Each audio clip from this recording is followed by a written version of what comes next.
বড়দিনে আলোর রোশনায়ে সেজে উঠেছে শহর বহরমপুর। শহর বহরমপুরের অন্যতম ক্যাথলিক চার্চে 25শে ডিসেম্বরের সন্ধ্যায় রীতিমতো উপচে পড়া ভিড়। আলোর রোশনায়ে যেমন সেজেছে তেমনি 8 থেকে 80 সকলেই ভিড় জমিয়েছেন গির্জায়। বড়দিনে জমজমাট বহরমপুর।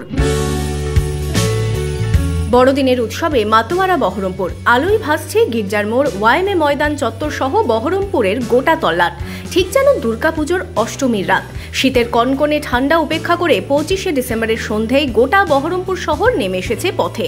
ভীষণ ভালো লাগছে, প্রত্যেক বছর আসি এবং খুব ভালো লাগে। এই একটা দিনে এখানে ঢোকার অবাধ প্রবেশ থাকে, ওই জন্য আসি এবং খুব ভালো লাগে। এবারকার আকর্ষণটা মানে গত বছরের তুলনায় অনেকটাই কম, কারণ এবার কিছুই করেনি, মানে খুবই সুন্দর ডেকোরেশন করে, সেটাও কোনো কিছু করেনি। আমরা প্রায় প্রতি বছর আসি, এখানকারই বাসিন্দা আমরা লোকাল।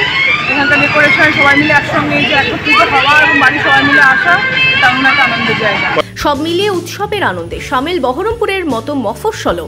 সেই উপলক্ষে অপূর্ব আলোর সাজে সেজে উঠেছে বহরমপুরের ক্যাথলিক চার্চ।